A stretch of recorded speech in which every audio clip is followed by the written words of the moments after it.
Olá, queridos alunos, queridas alunas, sejam todos muito bem-vindos à nossa aula de hoje. Eu sou a professora Marilaine e hoje nós vamos estudar a aula 56 de Língua Portuguesa para o 9º ano. E para esta aula de hoje, você vai precisar ter em mãos os seguintes materiais: o seu caderno de língua portuguesa, caneta e lápis, borracha e apontador, para que você faça as anotações pertinentes ao conteúdo que a gente vai estudar. E o assunto da aula de hoje é a parte 3 de concordância verbal, né? Então, aquela aula de concordância que a professora dividiu em 3 partes, hoje nós vamos estudar a terceira e última delas. Os objetivos propostos para essa nossa aula são conhecer e aplicar regras de concordância verbal. Hoje, então, nós vamos estudar as regras de concordância de alguns verbos específicos, né? Como que funciona a concordância de alguns verbos. Vamos começar então falando da concordância verbal em orações sem sujeito. Então, no caso das orações sem sujeito, o verbo ele fica na terceira pessoa do singular, mesmo que outros elementos na frase estejam pluralizados, né? Ou seja, estejam no plural. Então, quando não tiver sujeito, o verbo sempre ficará na terceira pessoa do singular. Observem os exemplos. Choveu muito durante vários dias. O verbo choveu exprime um fenômeno da natureza. É o tipo de verbo que nos dá a oração sem sujeito. Já passa das 2 horas, né? Então, o verbo passa no sentido de tempo, né? Porque está se referindo a horas, deve permanecer na terceira pessoa do singular, porque ali nós também temos oração sem sujeito. Há muitas pessoas à sua espera. Olha lá o verbo há, né, do verbo haver, também vai nos dar uma oração sem sujeito e o verbo deve permanecer na terceira pessoa do singular. Mesmo que depois eu tenho muitas pessoas que está no plural, mas o verbo, por ele ser um verbo impessoal, né, ele não se refere a nenhum sujeito, então ele deve estar no singular, ok? Então, essa é a primeira situação, né? O primeiro caso de concordância verbal com verbos que nos dão orações sem sujeito. O verbo, então, ele sempre ficará de acordo com a terceira pessoa do singular, tá? Uma vez que não existe sujeito, né? Como já falamos, tratam-se de orações sem sujeito. Então, havia pessoas, houve problemas, faz 2 dias, já amanheceu. São todos exemplos de verbos impessoais. Vamos a mais um exemplo ali, ó. Faz 10 anos que não te vejo. O verbo fazer aqui está indicando um tempo decorrido, um tempo que já passou. Então, também é uma situação de oração sem sujeito. Aqui onde trabalho, chove todos os dias. Né? O verbo chove, verbo que indica fenômenos da natureza, também nos dão orações sem sujeito. Então, a regra é essa, é de permanecer, né, com este verbo na terceira pessoa do singular, independente do que vem depois. Se o que vem depois está no plural, não interessa, né? Esse verbo ficará no singular. Concordância do verbo haver, então. Vamos falar um pouquinho deste verbo, né? Que também nos dá muitas dúvidas na hora da escrita. Então, com o sentido de ter, ou quando ele funciona como uma locução verbal, ele concorda com o sujeito ao qual ele se refere. Então, é nessa situação. Olha lá. Nós duas havemos de ter fé para enfrentar essa dificuldade. Nós duas havemos de ter, né? No sentido de ter fé, ok? Então, concordando ali, né? com o sujeito ao qual ele está se referindo. Muitos homens haviam desistido de falar com ele. Ele está ali como locução verbal, né? Haviam desistido. Então, também vai concordar com o sujeito muitos homens. Com o sentido de existir, quando o verbo haver tiver este sentido, ele permanece no singular, tá? Por quê? Porque quando o sentido for de existir, aí trata-se de oração sem sujeito. Então, olha lá os exemplos. Ó. Há muitas coisas belas naquele lugar. Eu posso trocar esse há por existem. Existem muitas coisas belas naquele lugar. Então, ele tem o sentido de existir. Deve permanecer no singular. Haja os problemas que houver, não desistiremos. Então, ali também o verbo está no sentido de existir. Né? Existam os problemas que existirem, não desistiremos. Então, neste sentido, o verbo permanece no singular. Vocês observaram na minha fala que quando eu fiz a troca pelo existir, o existir concordou com o sujeito, tá? Porque o existir não vai dar oração sem sujeito, é somente o verbo haver, né? O verbo existir, então, ele concorda normalmente, né? Com o seu sujeito, ó. Existe algo belo naquele lugar, singular, verbo existe também no singular. Existem muitas coisas belas naquele lugar. Muitas coisas belas, plural, existem, plural também, porque faz a concordância com o sujeito, tá?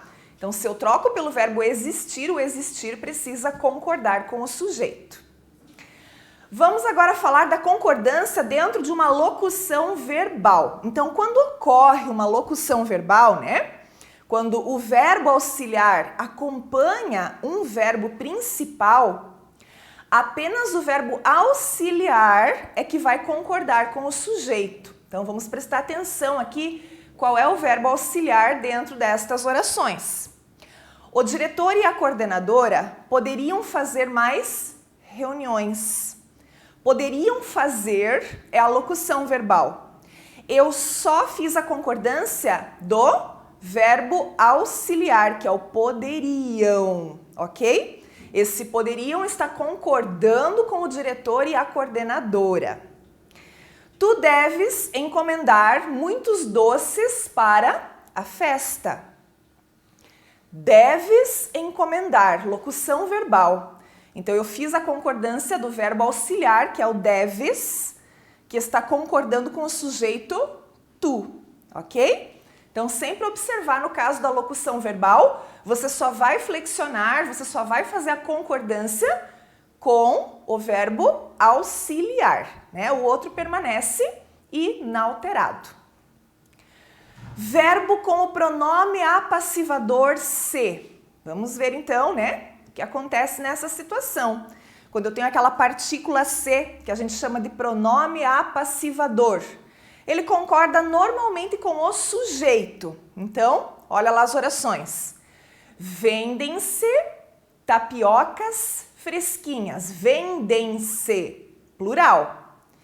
Agora, uma no singular. Vende-se uma casa na praia. Então, eu faço a concordância normalmente, né? Lembrem que aqui é aquele caso que eu posso passar a frase para voz passiva, né? Então, tapiocas fresquinhas são vendidas. Por isso, eu consegui colocar, né, essa oração no plural, tá? Agora, o verbo como índice de indeterminação do sujeito. Novamente, aquele caso, né? Então, quando o verbo ele vem acompanhado pelo índice de indeterminação do sujeito, que também é o se, esse sujeito deve ficar na terceira pessoa do singular. Assistiu-se à demonstração de dança. Alguém assistiu, certo? Eu só não sei quem, por isso o sujeito está indeterminado.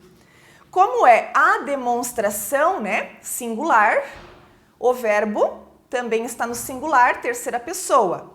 Mas, se tivesse algo no plural depois, o verbo ele, do mesmo jeito permaneceria na terceira pessoa do singular, tá? Porque aqui eu estou falando de sujeito indeterminado. Então, neste caso, sempre na terceira pessoa do singular, tá? Assistiu é ele assistiu ou ela assistiu, por isso, terceira pessoa do singular, ok? Concordância verbal agora do verbo ser. Então, esse verbo, né, ele vai criar concordância com o predicativo do sujeito. Ele pode tanto ficar no singular ou ser pluralizado. Então, ali a professora colocou, né, alguns exemplos, onde o emprego do verbo ser em algumas orações está no singular, em outras está no plural, porque a concordância é feita com o seu predicativo. Então, se o predicativo for singular, o verbo fica no singular. Se o predicativo for plural, o verbo também irá para o plural, né? Isto é uma mentira. Uma mentira é o predicativo, então o verbo é. Isto são mentiras. Mentiras é o predicativo. Plural, coloquei o verbo então para o plural também. Quem é você? E quem são vocês? Então, veja, essa concordância vai depender do que vem depois do verbo, né? Que é o seu predicativo. Com o verbo ser funcionando como verbo impessoal. Então, o verbo ser, ele tem também algumas especificidades, tá? Porque ele pode se apresentar como um verbo impessoal, ou seja, vai nos dar oração sem sujeito, né? Verbo impessoal é aquele verbo que sempre nos dá oração sem sujeito. E quando que isso acontece com o verbo ser? Quando ele indicar noções de tempo e distância. Aí a concordância verbal, ela deverá ser feita com o seu numeral, né? Então, no caso de tempo e distância, vamos prestar atenção ali, ó. É 1h. Verbo ser, indicando uma noção temporal, né? São 6h. Novamente, o verbo ser indicando o tempo. Fiz a concordância com o numeral. Lá na primeira oração, com 1. E aqui na segunda oração, com o 6. Né? Então, singular e plural. É 1 quarteirão para a direita. São 3 quarteirões para a direita.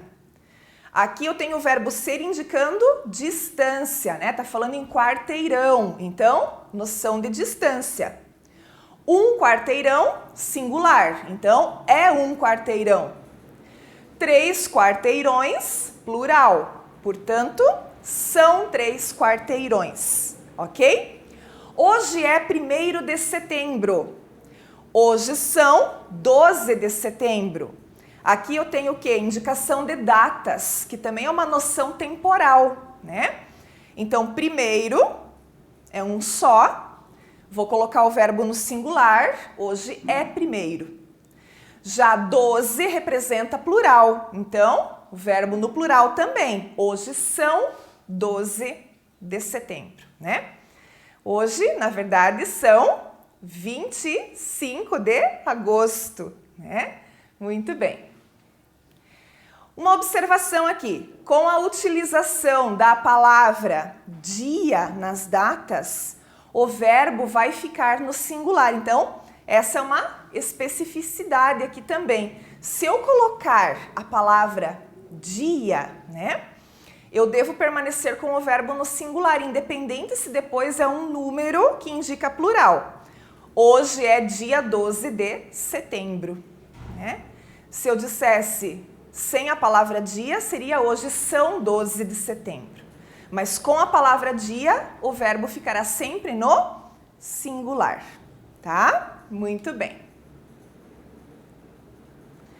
Os verbos dar, bater e soar. Então, a concordância verbal com estes verbos aí, ela pode ser estabelecida com o sujeito da oração ou com o numeral que indica as horas. Veja a primeira situação, concordância com o sujeito. O relógio deu 9 horas. Ali o verbo deu está concordando com o sujeito relógio, certo? A segunda opção, concordância com o numeral. Deram 9 horas no relógio. Agora o deram está no plural, porque fez a concordância com o numeral 9 horas, tá? Então aqui eu tenho essas duas possibilidades, né? Ou eu estabeleço a concordância com o sujeito, ou eu estabeleço a concordância com o numeral. Concordância feita com o sujeito agora. Vamos lá. Então, a concordância verbal, ela pode ser feita em número e pessoa, com a palavra relógio, que é o sujeito da oração, né? Existem outros possíveis sujeitos, como o sino, a campainha, a torre, né? Veja como é que é feita, então, essa concordância, sempre as duas possibilidades. O relógio soou à meia-noite. Os relógios soaram à meia-noite. Então, aqui eu tenho concordância feita com o sujeito, né? O sino deu 8 badaladas. Os sinos deram 8 badaladas. Novamente, a concordância foi estabelecida com o sujeito, o sino e os sinos. O campanário da igreja bateu 12 badaladas. Os campanários das igrejas bateram 12 badaladas. Então, concordância feita com o sujeito para estes verbos apresentados aí. Concordância agora feita com o numeral. Então, primeira situação com o sujeito, segunda situação com o numeral. Então, vamos lá, A concordância verbal, ela também pode ser feita com o numeral, Desta forma, o destaque vai ser dado para quem? Para o verbo, e o substantivo vai aparecer depois de uma preposição. Em, na, no, Daí tem que lembrar das preposições, tá? E, claro, não vai assumir a função de sujeito da oração. Então, olha lá. Deu 1 hora no relógio. Eu agora estou concordando com o numeral, então com 1 hora. Deram 7 horas no relógio. Fiz a concordância com o numeral 7 horas. Bateu 1 badalada no sino da igreja. 1 badalada. Bateram 6 badaladas no sino da igreja. Agora eu concordei com 6, que é plural. Soou 1 badalada no relógio da sala. Soaram 12 badaladas no relógio da sala. Então, quando a concordância é feita com o numeral, você deixa no singular se o numeral for 1 e plural quando o numeral for acima, de 2. Ok? Concordância agora com o verbo parecer.